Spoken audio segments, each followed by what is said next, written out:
নমস্কার।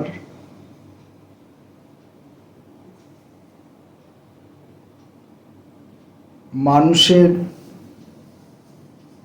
পায়ের তালু থেকে রাস্তার জন্ম হয়। প্রথম মানুষ, পৃথিবীর প্রথম কোনো একদিন মানুষ পৃথিবীর কোনো একটি ভূখণ্ডে যখন প্রথম পদার্পণ করল এবং সে কোনো একটি নির্দিষ্ট অভিমুখে এগিয়ে গেল, তখন পদার্পণ করার যে শুরুটি, সেখান থেকে সে এগিয়ে যাওয়ার রেখাটি যেখানে গিয়ে উপনীত হলো, সেই সমগ্র যে যাত্রাটি, তাকেই আমরা পথের জন্ম বলে ভাবতে পারি, মনে করতে পারি। তারপর তাকে অনুসরণ করে একাধিক মানুষ যখন সেখানে চলাচল শুরু করে, তখন আস্তে আস্তে পায়ে চলা পথ তার নিজস্ব শরীর খুঁজে পায়। তখন ভূস্তরের উপর থেকে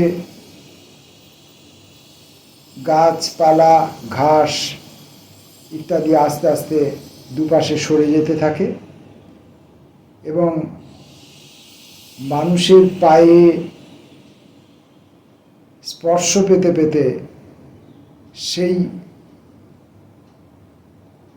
দীর্ঘ ভূখণ্ডটির একটা ভিন্ন রকমের একটা মানুষের গন্ধ, মানুষের স্পর্শ, মানুষের নোনতা স্বাদ সহ একটা শরীর পেতে শুরু করে। সেই যে রেখাপথটি, সেটি তখন রাস্তা হয়ে ওঠে। এখন সেই রাস্তায়, ধরাবাঁধা রাস্তায়, আমাদের মতো গড় মানুষ যারা, তারা ওই ধরাবাঁধা রাস্তায় চলাচল, যাতায়াত পছন্দ করি। রাস্তা তৈরি করার ঝুঁকি আমরা নিতে চাই না, কারণ রাস্তা তৈরি করতে গেলে প্রথমত তো পরিশ্রমের ব্যাপার আছে, তারপরে বিভিন্ন রকম ভয়, ভীতি, কাঁটা, জঙ্গল, সাপদ প্রাণী, এরকম বিভিন্ন সময়, এমনকি সঠিক ঠিকানায় পৌঁছাতে না পারা জনিত সম্ভাবনাও আমাদেরকে ভয় দেখায়। সেই জন্যে আমরা পথের জন্ম দেওয়ার দিকে আমরা হাঁটি না, নির্ধারিত পথটি ধরেই আমরা চলতে চাই। তার মধ্যে আবার আর একটি প্রবণতা আছে, আমরা একটি স্থান থেকে যাত্রা শুরু করে আমাদের উদ্দেশ্য সেখানে যখন আমরা পৌঁছাতে চাই, আমরা তখন সবচেয়ে ছোট দৈর্ঘ্যের একটি রাস্তাকে পছন্দ করি, বেছে নিই।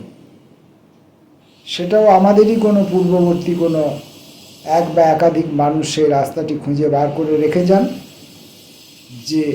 যে রাস্তায় গেলে আমাদের পরিশ্রম এবং সময়কেও বাঁচানো যায়। কম পরিশ্রম এবং কম সময়ে আমরা ঠিকানায় পৌঁছে গেলাম। এখন কথা হচ্ছে যে এতে আমাদের কি সুবিধে হলো নাকি অসুবিধা হলো? সাংসারিক মানুষ হিসাবে, জাগতিক মানুষ হিসাবে এবং সভ্য মানুষ হিসাবে এতে আমাদের সুবিধা হয়, কারণ আমাদের শ্রম এবং সময় যেটুকু আমরা বাঁচাতে পারলাম, সেটা আমরা অন্য একটা কোনো কাজে ব্যয় করতে পারবো এবং যেখান থেকে আমাদের কিছু উপার্জন হবে, কোনো রকমভাবে কোনো লাভ আসবে। তাই এই শ্রম এবং সময়টুকু শুধুমাত্র রাস্তা হাঁটায় আমরা ব্যয় করতে চাই না। কিন্তু যদি কোনো সৃষ্টিশীল মানুষ ওই সংক্ষিপ্ত পথটিকে বেছে নেন, তাহলে কিন্তু তিনি চরম ক্ষতি করেন। কারণ রাস্তা যত দীর্ঘ হবে এবং যাত্রা যত বাধা সংকুল হবে, বিপদ সংকুল হবে, তত বেশি পরিমাণে আমরা জীবনে অভিজ্ঞতা সঞ্চয় করতে পারব। সংক্ষিপ্ত রাস্তায় যদি আমরা যাই, তাতে যেমন আমাদের শ্রম এবং সময় বাঁচবে, তেমনি রাস্তাটা সংক্ষিপ্ত হয়ে যাওয়ার জন্য, রাস্তাটা সহজ হয়ে যাওয়ার জন্য আমরা অভিজ্ঞতা থেকে রাস্তাকালীন সময়ের যে চতুর্দিকের যে অভিজ্ঞতা, প্রাকৃতিক অভিজ্ঞতা, জনমানুষের অভিজ্ঞতা, রাস্তার উচ্চাবচতাজনিত অভিজ্ঞতা এবং অন্যান্য প্রাণীগণের সঙ্গে দেখা সাক্ষাৎ হওয়া ইত্যাদির অভিজ্ঞতা এবং ওই রাস্তায় চলাকালীন সময়ে আমাদের প্রকৃতির যে পরিবর্তন, তার যে অভিজ্ঞতা, এই সব অভিজ্ঞতা থেকে আমরা বঞ্চিত হতে থাকি। আর যত আমরা বঞ্চিত হই, তত আমরা নিজেদেরকে অপুষ্ট করে তুলি। আর যত আমরা নিজেদেরকে অপুষ্ট করে তুলি, ততই আমরা ওই সংসারী মানুষটি যে কিনা উপার্জনের কথা চিন্তা করেছিল, তার উপার্জনের ক্ষমতা, উপার্জনের উপায় কিন্তু কম হতে শুরু করে। এখন এই সব কথা আমি বলছি কেন? না, এইসব কথা বলছি যে আমার এক বন্ধু, তিনি এরকম বাধা পথে চলতে পছন্দ করেন না এবং তিনি পথ তৈরি করতে চান। এখন আমি যদি সেই বন্ধুর নাম বলি বা তার পরিচয় দিই, তাহলে আপনারা তার পথ তৈরির, পথ আবিষ্কারের নমুনা হিসাবে খুব বড় বড় কোনো ঘটনার কথা জানতে চাইবেন। যেভাবে গ্র্যান্ড ট্রাঙ্ক রোড তৈরি হয়েছিল, আবিষ্কার হয়েছিল মানুষের পায়ের তালু থেকে, সেরকম কোনো একটি রাস্তা আপনি জানতে চাইবেন যে, ও মশাই, আপনার বন্ধু কোন রাস্তাটি নিজে ঝুঁকি নিয়ে আবিষ্কার করেছেন, সেই রাস্তাটির নাম বলুন তো। সেরকম কিছু বলা যাবে না। এটা সম্পূর্ণই ব্যক্তিগত সম্পর্কের বিষয় এবং ব্যক্তিগতভাবে উপলব্ধি করার বিষয়। সেই মানুষটির যে জীবন আচরণ, সেই জীবন আচরণটিকে অনুভব করার এবং উপলব্ধি করার বিষয়। মানুষটি সহজ পথে না গিয়ে জীবনকে সুখী সমৃদ্ধ করার চেষ্টায় ব্যয় না করে, ব্যাপৃত না থেকে, সে এই পণ্য সভ্যতার যুগেই একটি সাধারণ জীবনযাপনকে বেছে নিয়েছে এবং সেই জীবনযাপনের ভেতর দিয়ে সে প্রতিনিয়ত নতুন নতুন রাস্তা আবিষ্কার করে চলেছে। এই রাস্তাগুলি কিন্তু ওই আপনাদের পায়ে চলা মাটির রাস্তা বা পিচের রাস্তা নয়।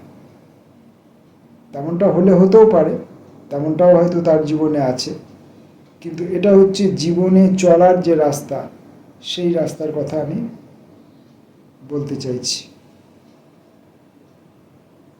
তো কথা প্রসঙ্গে এটা এসে গেল, বন্ধুকে তার পরিচয় আর নাই বা দিলাম।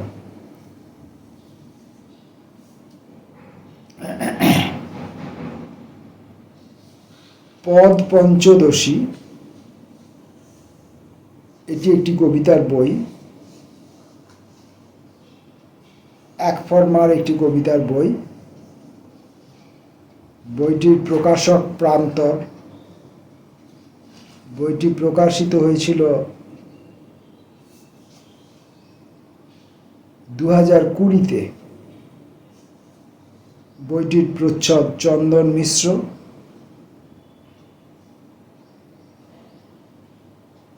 এই হলো বইটির পরিচয়। কবির নাম সব শেষে বলবো। আমি এখান থেকে এই কবিতা পড়তে গেলে আমি অসংখ্যবার হোঁচট খেতে পারি।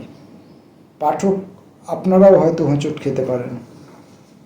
তথাপি আমি এই হোঁচট সংকুল কবিতার বইটি আজকে পড়বার জন্যে হাতে তুলে নিয়েছি।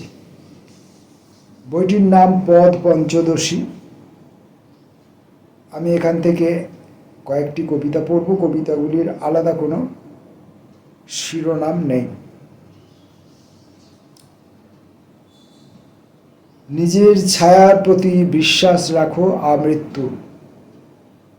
ছায়াপাতহীন রংনাই চিত্র দেখার জন্য। মাঝে মধ্যে বিকলাঙ্গ বয়সে শরীর পায়, পারস্যের ছাদে ঘোরে নাম্নী শ্রীমতী বাতাস। সবুজ শাড়ির কলঙ্ক কিশোরী ছায়াক্ষেত। বীর্য নয়, ছায়া হয়ে ঢুকে যায় জরায়ুতে। ছায়ার প্রকাশ উয়া। স্ফটিক শব্দের জন্ম। অসত্যের ছায়া জন্ম বাসনাহীন ম্যাজিক। মেধাশাস্ত্র আর অর্থ অতি প্রাকৃত ভূগোল। ছায়া পড়ে ছায়া, যার নাম রেখেছ জীবন। আলোর কৌণিক উৎপাতে রসদীর্ঘ ছায়া। প্রচারের মুখ শ্রীপর্ণ সত্যের মুখে বাধা। তারা ছায়া বচনের দেশ আর দেশভাগ। অতিরিক্ত মুনাফা ধূর্ত অলোক নিরঞ্জন। লিপিত বুদ্ধির ছায়া, বোধের গর্ভবেদনা।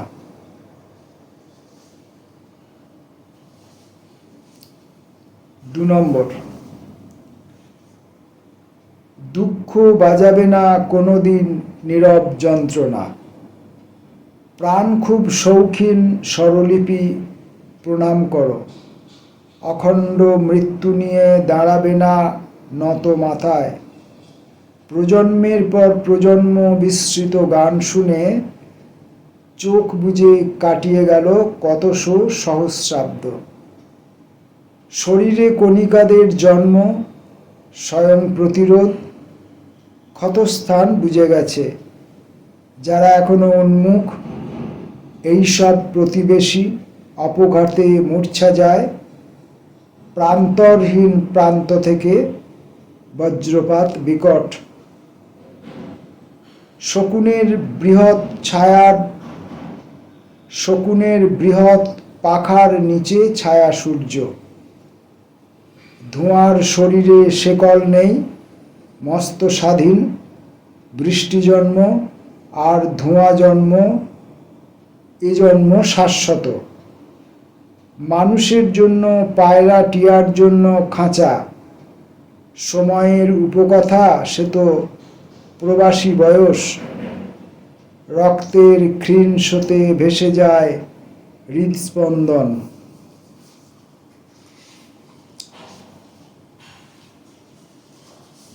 3 নম্বর, অতএব বীর্যায়িত ডিম্বের শরণ নিলে। সেই থেকে জৈবিকের শুরু হলো সহবাস। ফু মারো, দুহাতের আঙুলে কাঁপাও জীবন।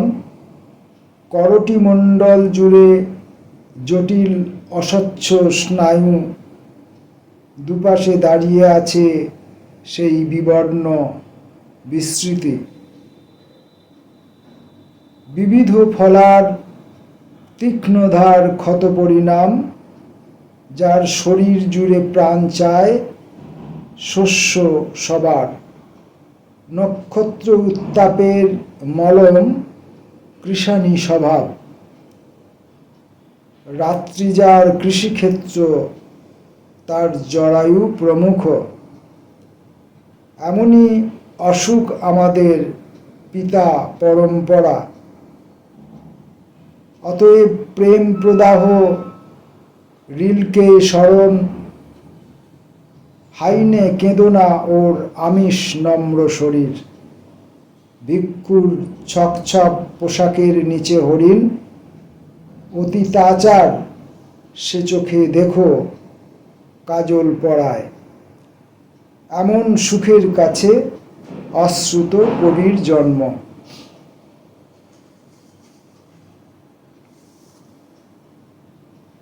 আপাতত এই 3টে কবিতা পড়েই আমি এই কবিতা পাঠ শেষ করছি। কবির নাম অশোক তরু। নমস্কার।